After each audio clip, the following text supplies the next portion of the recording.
안녕하세요. 바라레 학당입니다. 자, 바라레 학당은 교회 양육 과정입니다.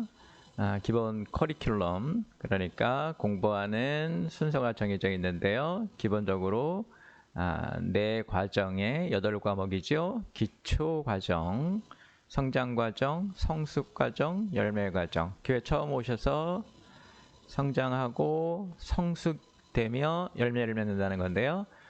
영혼 구원에 대해서, 교회에 대해서, 성경에 대해서, 기도에 대해서.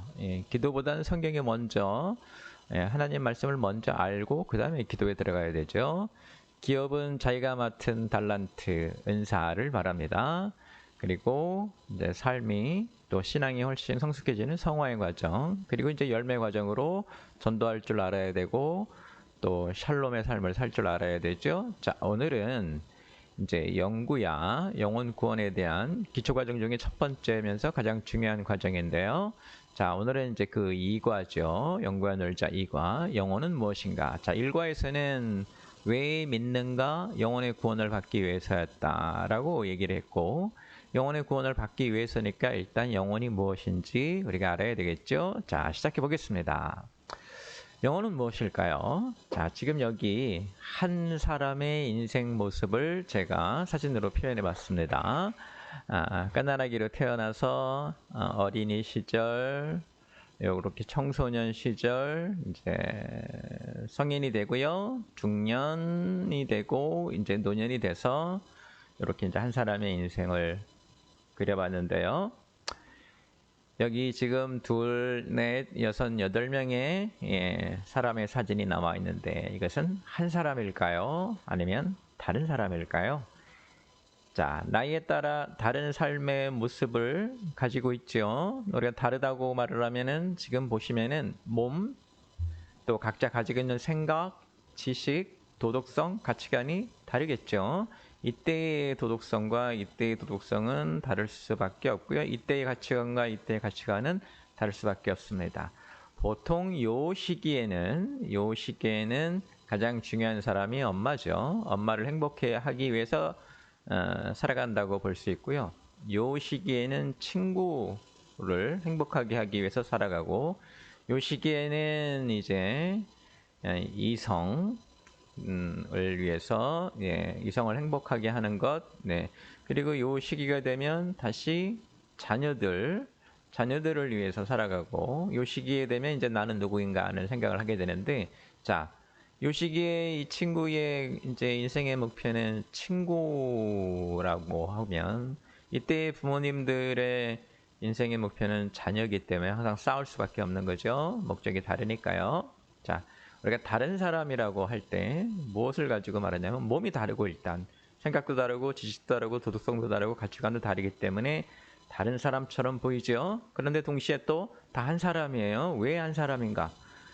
사람이 나라고 부르는 자기 자신은 같습니다. 그러니까 자기 자신은 몸이나 생각이나 지식이나 도덕성, 가치관 등으로 드러내는 것이 아니라 그런 것들을 지니고 있는 주인 같은 거죠. 그래서 이 사람들을 우리가 한 사람이라고 표현할 때 무엇이 같은가? 이 사람들이 자기 자신이라고 부르는 그 몸, 생각, 지식, 도덕성, 가치관을 지니고 있는 주인 같은 것, 그것은 같은 것이다. 그래서 같은 사람이라고 부릅니다. 자, 성경에서는 이것을 뭐라고 표현하냐면요, 겉사람과 속사람이라고 표현하는데, 고린도후서 말씀에 겉사람은 이제 후패하나 썩어가나 속사람은 날로 새롭다. 그래서 겉에 보이는, 이 성경에서 이제 겉사람과 속사람을 나누는데, 겉에 보이는 몸, 생각, 지식, 감정 같은 것은 밖으로 드러나는 것이고, 그것을 이제 가지고 있는 속사람, 자기 자신인 나를 말하죠. 그래서 우리가 이 속사람을 자기 자신이라고 부르고, 또 우리가 쉽게 이해하기 좋게 영혼이라고 부릅니다. 그래서 우리가 영혼은 무엇이냐라고 할 때 속사람이고 자기 자신이다라는 첫 번째 정의를 내릴 수가 있어요. 자, 그럼 속사람에 대해서 좀 더 알아보면요, 속사람은 무엇이냐면, 자, 하나님이 사람을 지으실 때 어떻게 지으셨죠? 먼저 흙으로 사람의 몸을 만드셨죠. 그리고 코에 생기를 불어넣어서 생령, 살아있는 사람이 되게 하셨는데요.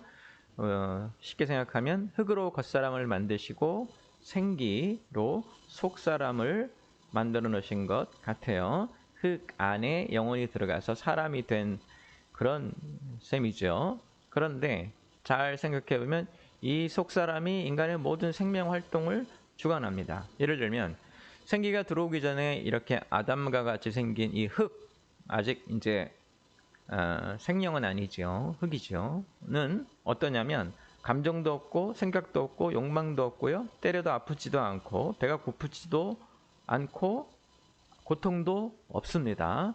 그런데 속사람인 생기가 들어간 이후에는 살아있는 사람이 되죠. 그런 다음에 아담은 뭘 하게 됩니까? 감정도 생기죠. 생각도 생기게 되고 욕망도 생기게 되고 배가 고프기도 하고요. 아프기도 하고 무엇을 하려는 뜻도 가지고 있죠. 그러니까 우리가 이제 흔히 생각하기에 영혼은 무슨 이렇게 귀신 같은 것처럼 물질적이 아닌 그런 어떤 신령한 힘으로만 생각하고 있고 육체는 그것과 분리돼서 생각하기가 쉬운데 사실은 속사람인 영혼이 인간의 모든 생명활동, 육체적인 활동까지 포함해서 배가 고프다라든가 화가 난다라든가 아프다라는 것도 전부 사실은 누가 주관하고 있냐면 속사람인 생기, 속사람이 모든 생명활동을 주관하고 있죠. 자, 제가 왜 이 이야기를 하냐면 육체와 영혼이 분리되는 게 아니에요. 우리가 살아있는 동안은, 이 땅에 살아가 있는 동안은 하나처럼 움직이고 그 하나처럼 움직이는 것을 누가 주관하고 있는가? 속사람이 주관하고 있다라는 거예요. 이 영혼과 육체를 자꾸 분리해서 생각하는 것은 사실은 그리스의 철학을 영향받은 그죠? 우리가 이 땅에 살아갈 때는 이 육체가 영혼에 의해서 움직여지는 것이고 육체가 느끼는 모든 것 사실은 영혼이 느낀다고 보시면 됩니다. 속사람은 겉사람으로 드러나게 되어 있고요. 영혼과 몸을 분리해서 생각할 수 없습니다. 영혼의 뜻에 따라 사람이 살아가는 거죠. 그래서 영혼이 인간 자체이고요. 우리 삶과 우리가 하는 생명활동, 다른 말로 하면 생명이죠. 생명의 근원적인 것입니다. 영혼이 없다 그러면 몸만으로는 아무것도 일어나지 않습니다. 아프지도 않고요. 욕망도 생기지 않고요. 감정도 생기지 않죠. 그래서 우리가 하는 모든 생명활동의 근원에는 뭐가 있다? 영혼이 있다. 그래서 아까 첫 번째 제가 말씀드린 영혼이란 무엇인가? 속사람이다. 자기 자신이다 라고 말을 했고 자기 자신은 결국 어떤 일을 한다? 인간 자체이고 삶과 생명의 근원적인 역할을 한다. 이렇게 보시면 됩니다. 자, 그 다음에 이 생명활동에 대해서 좀 얘기를 해봐야 되는데요. 생명활동은 기본적으로 우리가 이제 하나님이 우리를 지으실 때 우리가 갖게 된 기본적인 생명활동이 있죠. 영혼이 생명활동의 근원이기 때문에 생명활동을 살펴보면 영혼에 대해서 좀 더 알 수 있죠. 사람은 이제 여러 가지 생명활동 하는데요. 첫 번째, 먹는 것 같이 몸을 유지하고 지키는 기본적인 활동을 하죠. 이게 이제 동물 등 살아있는 모든 생명체가 하고 있는 것인데요. 생명은 본성에 심겨져서 스스로 생명을 이어가게 하는 활동이에요. 먹고 싶어 한다, 먹는다, 이런 거 누가 가리키지 않아도 태어나자마자 자연스럽게 하죠. 이런 것을 우리가 기본적인 생명활동이라고 하고 살아있는 동물은 무조건 식물도 수분을 흡수한다든가 이런 기본적인 생명활동 하고 있죠. 자, 그 다음에 또 인간은 어떤 활동을 하냐면 지능 활동을 해요. 생각을 쌓아서 지식을 만들어서 삶을 향상시키고 생명을 보호하죠. 이게 동물과는 이제 상당한 차이를 보이는 사람만의 독특한 활동인데요. 지능 활동에 있어서 가장 중요한 거는 생각을 쌓는다는 거예요. 생각을 쌓는다는 게 뭐냐면요. 예를 들면 동물 중에도 지능이 있다고 우리가 보는 어떤 동물들은 이제 우리에 가둬두고 그 잠그는 걸 보여주면 자기 손으로 그 잠금 장치를 열기도 합니다. 아주 간단한 잠금 장치요. 그래서 사람들이 볼 때 야, 동물도 어떤 지능이 있는 것이 아니냐라고 하는데 그걸 우리가 지능 활동으로 보지 않는 이유는 생각을 쌓아가지 못하기 때문이에요. 그 다음에 어떻게 할 것인가? 그 다음에 어떻게 할 것인가? 이렇게 해야 되는데 그렇게 하지 못하고 오직 인간만이 문을 열고 그 다음엔 어떻게 하고 그 다음엔 어떻게 하고 또 우리가 지금 다 갖고 다니는 휴대폰 같은 것도 아주 단순한 도구에서 시작해서 생각을 쌓고 쌓아서 결국은 어떻게 이렇게 우리가 복잡하고 굉장히 그 복합적이고 지능적인 일을 할 수 있는 이런 기구를 만들어냈죠. 이런 것을 우리가 지능 활동이라고 합니다. 이때부터 이제 인간과 동물이 확실히 구분이 되기 시작하죠. 자, 그 다음에 이제 우리가 하나 더 알아야 될 게요. 영적 활동이라고 하는 것인데요. 이게 사람만의 독특한 생명 활동인데요. 동물은 이제 따라오지 못하는 것들이에요. 어떤 거냐면 선악을 구별하고 옳은 것이 어떤 것인지 가치 있는 것이 어떤 것인지 그 다음에 하늘의 것을 사랑하는 마음 활동입니다. 자, 그래서 이 영적 활동을 다른 말로 표현하면 뭐냐면 하나님이 사람을 지으실 때 하나님의 형상대로 지으셨죠. 하나님 같이 하나님처럼 하나님과 교제할 수 있는 그런 생명체로 지으셨다는 얘기예요. 그래서 사람만이 갖는 것으로 땅을 넘어서 하늘을 보는 속사람의 특성이에요. 이 속사람은 하나님의 형상이기 때문에 이 모든 사람이 이제 가지고 있는 뿐만 아니라 어렴풋이나마 하나님을 알고 있죠. 그래서 어려울 때 하늘의 도움을 소망하는 본성을 가지고 있죠. 사람들이 종교는 필요 없다 막 이러지만 어려운 상황에 처하면 하늘의 도움을 바라죠. 아무도 가르쳐 주지 않았는데 그렇게 왜냐하면 우리가 지음을 받을 때 하나님의 형상으로 지음을 받았기 때문에 어렴풋이나마 뭐가 있어요? 그런 하늘에 대한 기억이 있고요. 우리 말고 우리를 지으신 그러니까 우리보다 더 힘이 센 어떤 것이 존재한다라는 것이 있죠. 하나님을 의지하고 두려워하고 경외하는 기본적인 영성을 가지고 있어요. 이 사람이 이런 기본적인 영성, 하나님의 형상을 사람 안에 있는 하나님의 형상을 잊고 있을 때 우리가 보통 뭐라 그러냐면 영혼이 잠들어 있다 이제 이렇게 표현을 합니다. 또 잠들어 있다 또는 죽어 있다 이렇게 표현하죠. 깨어 있는 영혼은 뭐라냐면 하나님과 교제하고 동행하는 그런 영적 활동을 합니다. 하나님과 교제할 수 있는 왜 우리가 하나님과 같은 것이기 때문에 그래서 영혼의 본 모습은 사실은 무엇인가? 하나님의 형상이다. 우리 안에 있는 하나님의 형상이다. 근데 왜 많은 사람들이 그걸 깨닫지 못하는가? 잠들어 있고 또는 다른 표현을 하면 죽어 있기 때문에 성경의 표현이 이제 죽어 있다라고 표현인데요. 저는 개인적으로 잠들어 있다라는 표현이 훨씬 더 맞다고 생각합니다. 사람은 기본적으로 하나님의 형상을 지니고 있습니다.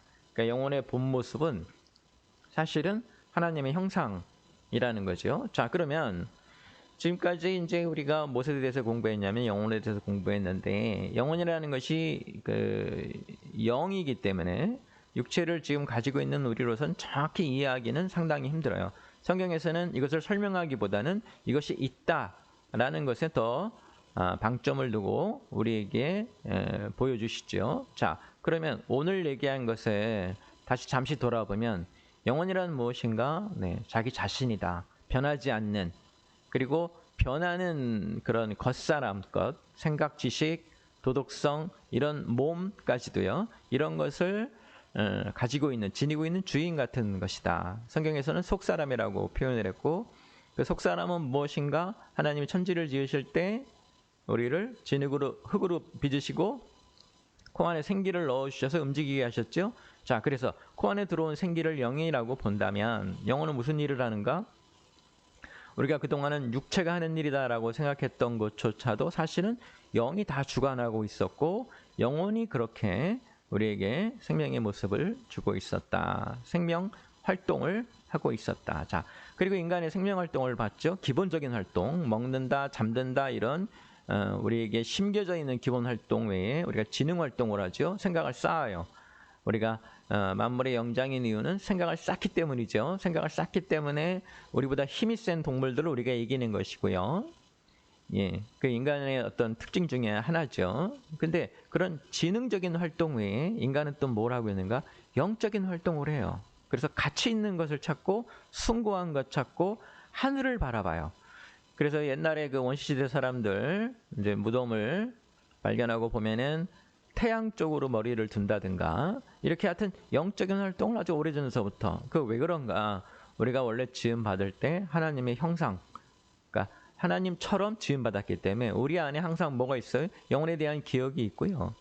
하늘에 대한 기억을 어렴풋이나마 갖고 있고 하늘의 것을 좋아하고 하늘의 것을 그리워하는 그런 신심 영의 본 모습이 있습니다. 근데 대부분의 사람들은 이제 이유는 나중에 설명드리겠지만 다음 과에 이제 쭉 나올 텐데요. 잠들어 있고요. 성경에서는 죽어 있다라는 표현도 합니다. 그래서 정리하면 이렇습니다. 영혼이란 무엇인가? 나 자신이고 생명 활동의 주체이고 그리고 하나님의 형상이다. 이 하나님의 형상이라는 것이 영혼의 본 모습이에요. 자, 근데 이제 지금까지 영혼을 설명했고요. 또 하나 설명해야 될 게 있는데 그것이 뭐냐면 영혼은 왜 구원이 필요할까? 이것에 대한 설명을 우리가 좀 해야 됩니다.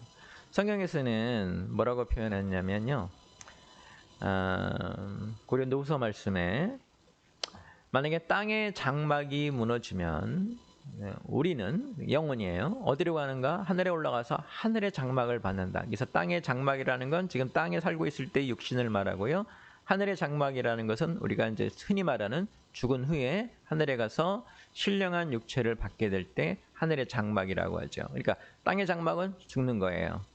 그리고 하늘의 장막을 받게 돼요. 자, 뭘 우리가 볼 수 있냐면 영혼은 죽음이 없어요. 그죠? 그리고 만약에 땅의 장막을 벗어나면 고통도 없는 것처럼 보여져요. 왜? 육체가 느끼는 고통은 영혼이 느끼지만 하여튼 육체를 통해서 오는 것이기 때문에 그래서 죽음이 없는 그리고 고통도 없는 이렇게 생각해 보면은 우리는 언뜻 무슨 생각이 드냐면 자, 죽지도 않을 거고 아프지도 않을 건데 왜 영혼은 구원이 필요한가? 예? 왜 도움이 필요한가? 왜 이런 위험에서 벗어나는 일을 해야 되는가? 이것이죠. 성경에서는 이걸 뭐라고 표현하냐면 영혼의 고통이 있기 때문이다. 이렇게 표현합니다. 자, 영혼의 고통은 무엇일까요? 몸의 고통은 우리가 무엇인지 알죠? 영혼의 고통이라는 것은 무엇일까요? 속사람도 아플 수 있을까요? 겉사람만 아픈 게 아니라 몸의 고통은 일반적으로 단기간에 쉽게 아물고요.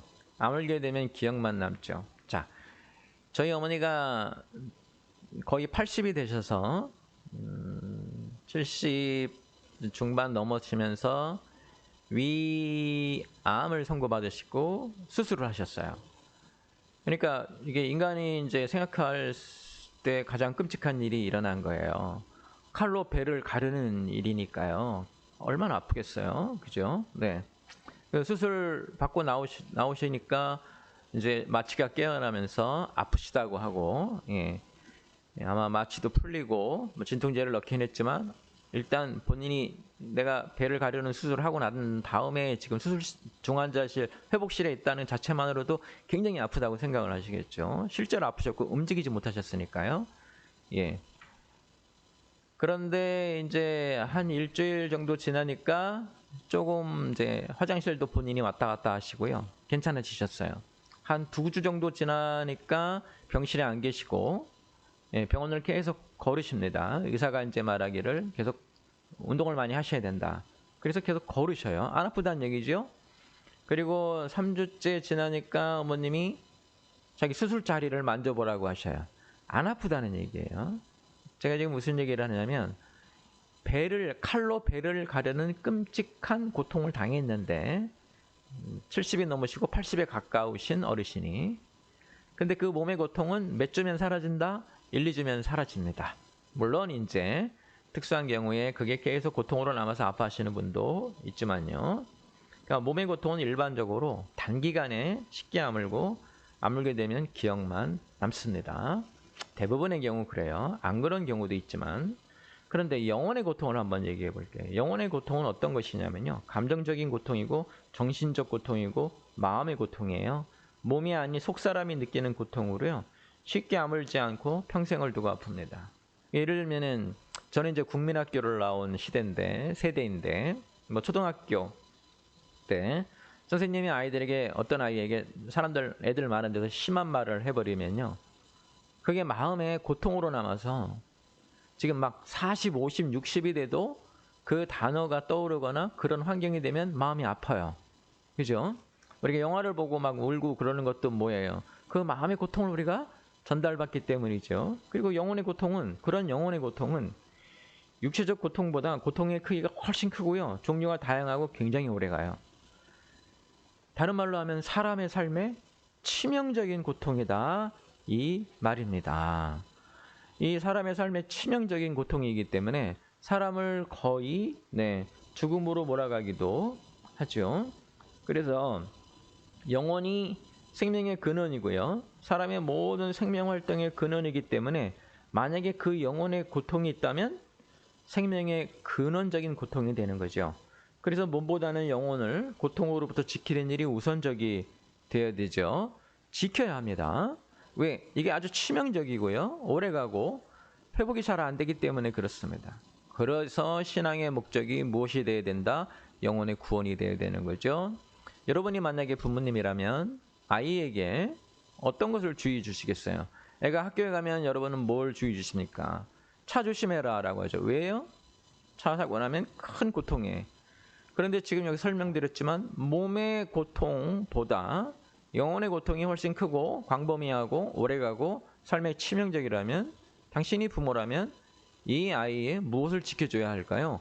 영혼의 건강을 지켜줘야 되겠죠. 그래서 신앙의 목적이 영혼의 구원이다. 이렇게 말할 수 있는 겁니다. 그러니까 신앙은 다른 말로 하면 이제 어떤 것이 돼요? 우리의 영혼을 건강하게 지켜주는 거죠. 그죠? 아프지 않게, 아픔에 다다르지 않게. 당연히 인간으로서 해야 될 일이 될 것입니다. 자, 오늘은 영혼에 대해서 공부했고요. 그 영혼이 왜 구원이 필요한지에 대해서도 이야기했습니다. 다음 시간에는 구원이 무엇인지에 대해서 공부할 거예요. 우리가 뭐 날마다 듣는 말이고 그런데 구원이 무엇인지 정확하게 알아야 이제 신앙생활이 왜 필요한지, 신앙생활을 할 때 무엇을 찾아야 되는지 이것을 정확히 알 수 있기 때문에 그렇습니다. 자, 영과 놀자 2과 마무리했습니다. 다음 시간에는 3과에서 구원은 무엇인가에 대한 공부를 해보도록 하겠습니다. 공부라고 하지만 여러분 열심히 하셔서 좋은 결과 얻으시기 바랍니다.